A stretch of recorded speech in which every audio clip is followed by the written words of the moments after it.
is the Saturday after my Sip and Fellowship pop-up shop that happened on yesterday, Lord willing, and it was so. So I thank God that it happened. I'm also glad that it's over with. Listen, it is so stressful. Any of you entrepreneurs out there that just get it, that like the Bible says, the ending is always better than the ending is better than the beginning, because it can just be stressful.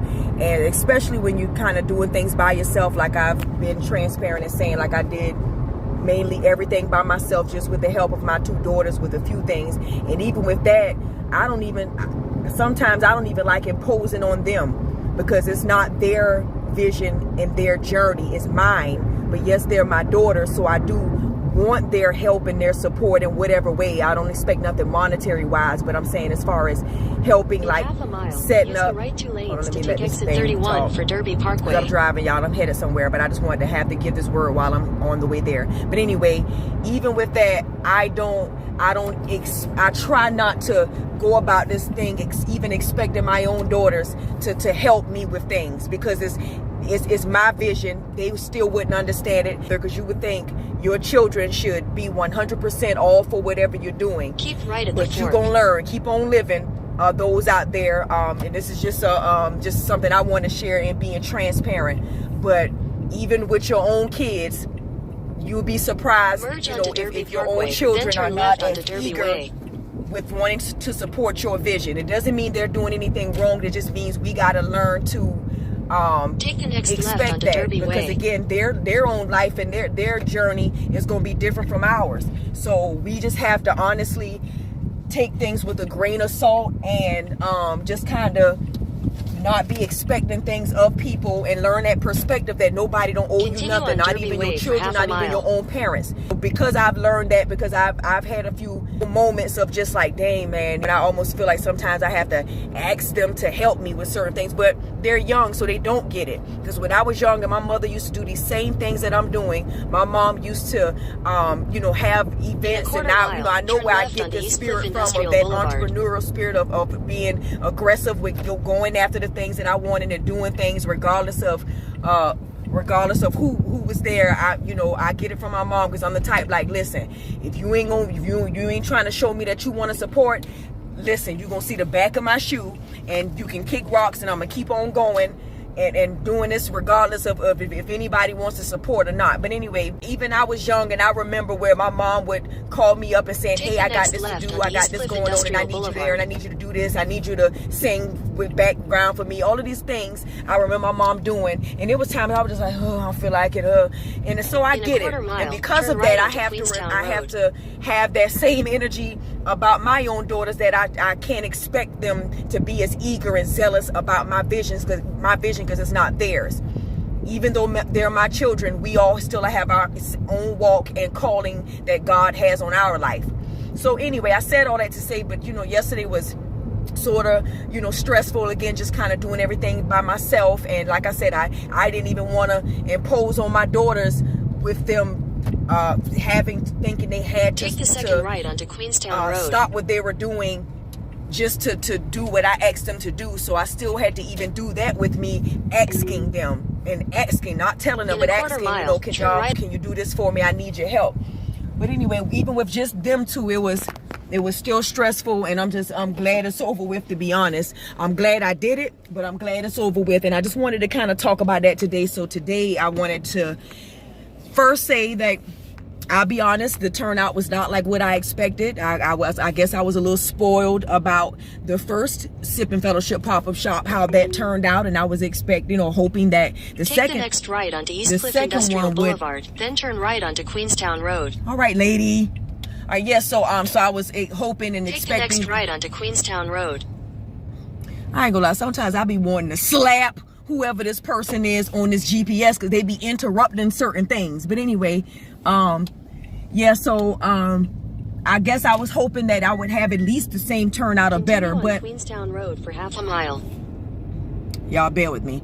Yeah, but I'm okay. I'm disappointed, which that's expected, but it is not going to stop me from keep on going, and I'm gonna do it again. I'm going to do it again. I'm gonna keep on pressing forward. I was just hoping that I would have had at least the same turnout, but I didn't, and I'm just only being honest, and I'm just being this transparent because somebody may need to hear that. Somebody, an entrepreneur that is going through the same thing. They're in the same walk that I am at, where, you know, you're in that middle where you're not where you was, but you're not where you want to be at yet, and you're building still. So in that building season, it's just a lot. It's a lot of ups and downs, and a lot of learning from your mistakes, learning from this and that, and trying to develop, trying to improve. So a lot of it goes into it. Definitely wasn't the same turnout. It was the part that I was so taken aback by. They reached out to me. It's not, again, I don't like to do all that imposing, and I feel like, you know, if you build it, they will come. So to me, when you reaching out to me, you going out your way to reach out to me, like, okay, they reaching out to me, that means they must be interested.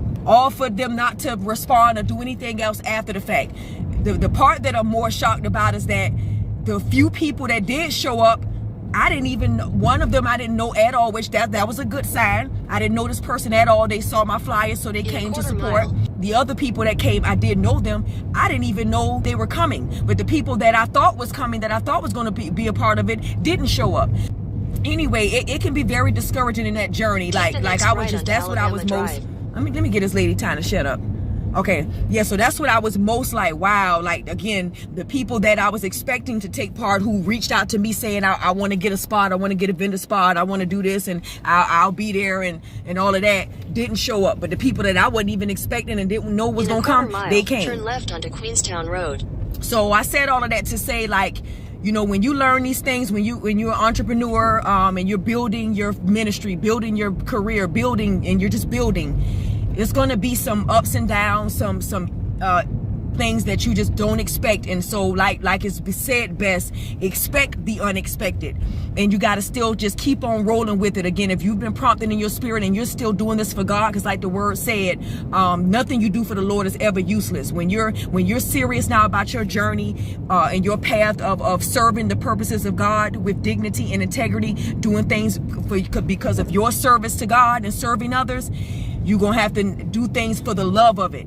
Because if you chase the money, you're going to be disappointed. It's going to be a barn burner. And it's not like I was going after all of these things chasing the money. No, I'm chasing my vision and what I feel like God has prompted me to do and trying to carry out my ministry. It's just, it's still disappointments that happens. And so I'm just here to encourage you all, like, when these things like that happen, you got to just be willing to still keep on going, keep it going. It's like I was on go for the world, on go trying to please myself, living to please the world, because I was trying to chase after gaining approval from the world and what the world considered a standard of being successful, trying to reach their success, not God's success, right? Not just following his laws and his decrees, and meditating on the word, and not deviating to the left or the right, because that the Lord said then is when you will prosper and be successful. No, so I wasn't chasing that standard. I was chasing the standards of the world, and still got shot down, still got slapped in the face. So, but I kept on going. I was on go. You couldn't stop me from nothing, chasing the success of the world. So I said to myself, if I could do that for the world, then I got to do that for God. I got to show God that same energy. I just wanted to encourage whoever out there that's going through the same thing, like, just keep on pushing. Again, you know that if God has given you a vision and given you a calling, and you're serving the purposes of God, you're carrying out your ministry, you've put in that action to make your faith complete, you are leaning into God, seeking God, doing things in the right way, where, again, with dignity and integrity, you are committing to the Lord, whatever you do, including God in everything that you're doing, then hey, after you've done all you can, you just stand. And like I said, turn left onto South Chalkville Road. I'm trying to figure out, why am I not at my destination yet? I feel like I should have been there by now. But anyway, I'm now trying to focus on seeking peace and pursuing it, that peace of God, where I ain't trying to lose no more sleep over nothing. So these things that I got going on, really the mundane things in this world, everything is pointless, chasing after the wind. You raising these expectations of people and in the world, all for you to be disappointed. There's nothing wrong with, just again, living to please God and carrying out your ministry, because we're here to serve other people, and we're here to be a light in the world and the salt of the earth, looking unto the things that are above and not here on this earth, because our treasure is in heaven and above. So anyway, it just kind of brings you to a full circle of understanding about things when these disappointments hit you, and when you go through these certain slip ups or setbacks and things like that. But it doesn't mean to stop and give up. It doesn't mean not to pursue your passion and your calling and things like that. But yeah, I just wanted to encourage that, still just keep on going, as long as after you've done doing all you can. Let's work on trying to not lose no sleep over these things, because it's all mundane. As long as you're doing it to serve God, it's going to happen if the Lord allows it to happen anyway. And if it was meant, it's going to happen. And it really is nothing else we could do about that, because God is in control of the outcomes anyway. So that's what I just wanted to encourage with that. My daughters, they had gotten into an accident on yesterday, right as I was at the venue trying to set up to get everything going for the pop-up shop. My daughters were on the way, and I had sent them to go to the grocery store for me to pick up a few things to head, come on where we were at. They gets in an accident. Thankfully, thanks to God, they are safe. They're okay.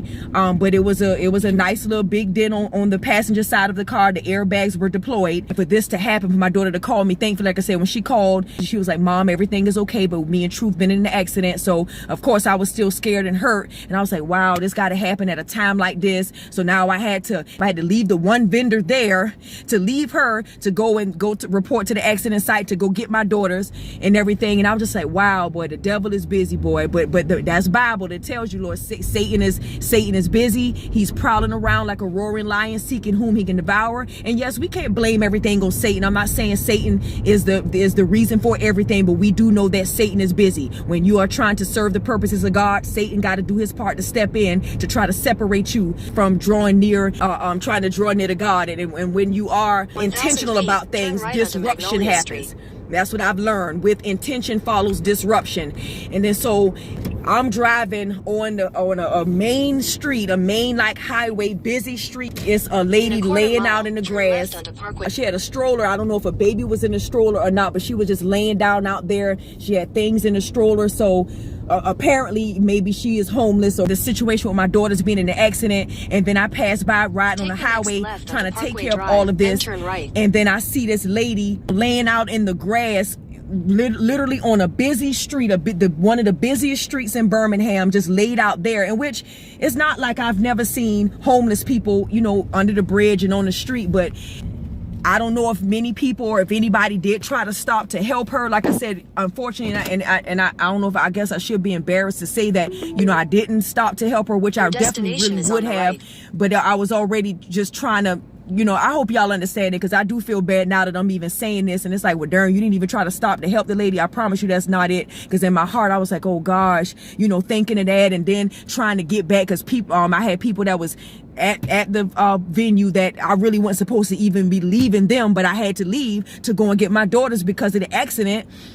And then I see the lady laying in the grass, and I'm just like, oh gosh, I do at least hope somebody can help this person. And but y'all, it was just, when I saw that, I was like, why am I concerned about who shows up at this pop-up shop? Why am I concerned that I just spent $500 for my venue to try to, have an event, to try to pursue my calling and carrying out my ministry, which, you got to invest in yourself. So you're going to pay money, you're going to spend money. So it's like, why am I even concerned about that? My daughter's just been in an accident. There's a lady laying on the side of the road that, again, I don't know, maybe mentally, I don't know where her mental stability is, for her to be out there laid in that main part of a street like that. And then here I am concerned about the turnout of my pop-up shop. I'm like, what am I even concerned about at this point? It just like that really shouldn't even matter anymore. In a bigger grand scheme of life and what's going on in this life, we don't even need to be concerned about these mundane things of the world. It's all like the word said, it's all vanity, all pointless. We're chasing after the wind. I'm not saying this to give up on what you're doing. I'm saying this to say,